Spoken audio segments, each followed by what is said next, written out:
Balik balik.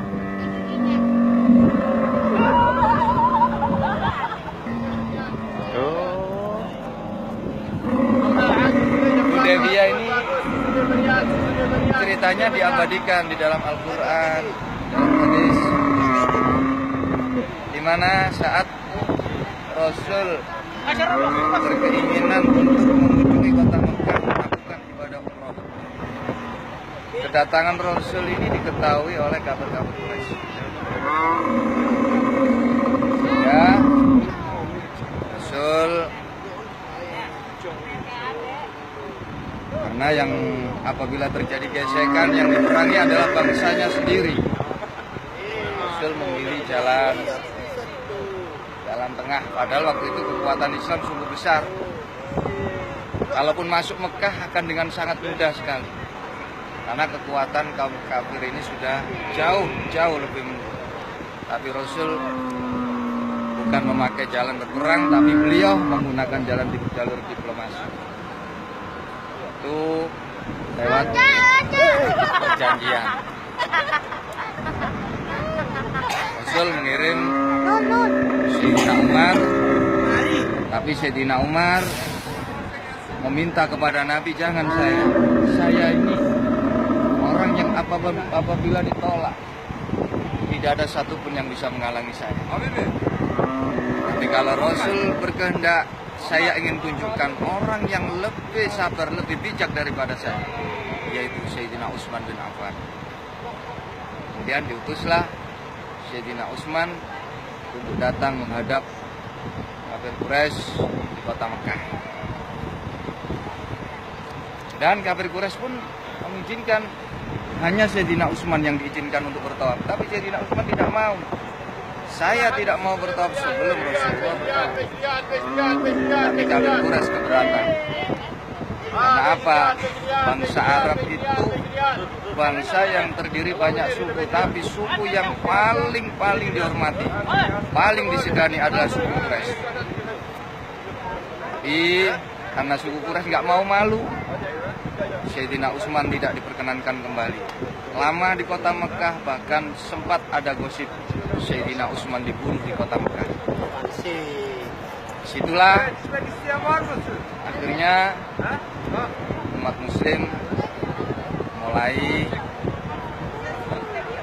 berpikiran yang tidak dan ingin segera menyerbu kota Mekah.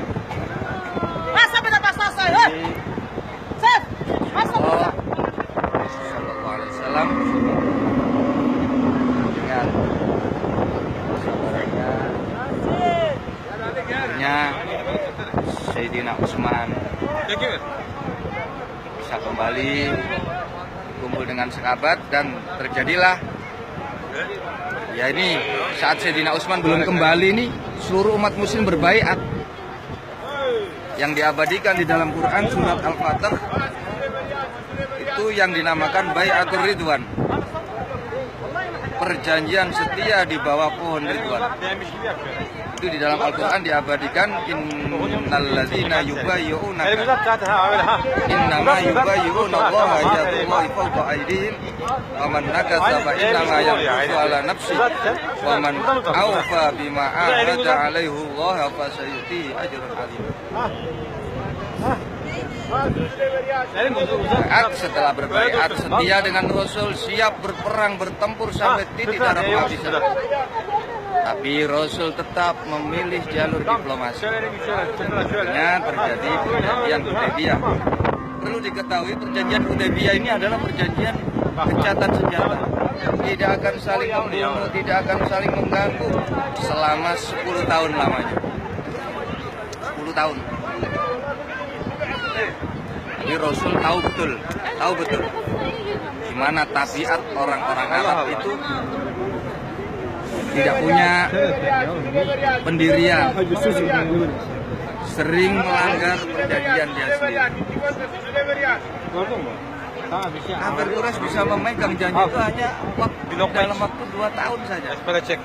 Jadi Hudaybiyah ini terjadi di tahun 6 Hijriah. Padahal secara aturan berlaku sampai 10 tahun. Tapi belum genap 10 tahun, hanya 2 tahun sudah dilanggar oleh kafir Quraisy.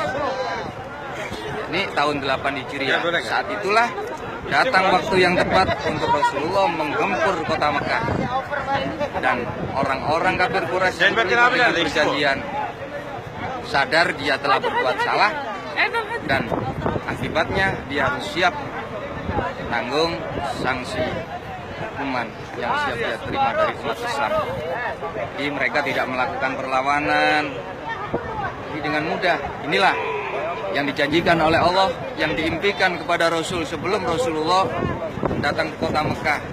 Disebutkan di dalam surat Al-Fatih, setelah berhasil menguasai kota Mekah, jumlah ayat Allah, laqad sadaqallahu rasulahu ru'ya, laqad sadaqallahu rasulahu ru'ya bil haqq, la tadkhulunnal masjidal harama insyaallahu aminin muhallikina ru'usakum wa muqassirin la takhafun wa alima ma lam ta'lamu wa ja'ala min duni dzalika fathan qariba. Betul yang diimpikan Rasul. Allah membetulkan, merealisasikan apa yang disampaikan Allah lewat impian Rasul, bahwasanya orang mukmin akan masuk kota Mekah dalam keadaan bertahallul tanpa perlawanan, aman. Ini yang dikatakan Fathu Mekah. Kawan-kawan pemirsa Jejak Rasul Trans TV, bersama dengan Ustadz Munakib, Ustadz Zainul. Ini ada kawan-kawan, ada cewek. Alhamdulillah. Ini dari Turki. Ini saudara-saudara kita, innamal mu'minuna ikhwatun min Turki. Jadi mudah-mudahan dengan keterangan yang singkat dari saya bisa menggugah semangat kita semua untuk bisa mengenai sejarah perkembangan Islam yang semuanya bermula dari Hudaybiyah sampai terbukanya kota Mekah dan tersebarnya risalah-risalah Allah ke seluruh penjuru dunia, termasuk di Kedending, termasuk di Nyamplungan. Itu berawal dari Hudaybiyah. Mudah-mudahan kawan-kawan semua bisa hadir di sini, tidak tahun depan lagi. Pokoknya sebelum kita menghadap Allah, mudah-mudahan diberi kesempatan oleh Allah bisa berkunjung di tempat ini. Amin ya rabbal. Demikian kurang lebihnya, mohon maaf yang sebesar-besarnya. Ihdinas siratal mustaqim. Allahul muwaffiq ila aqwamit thariq. Wassalamualaikum warahmatullahi wabarakatuh.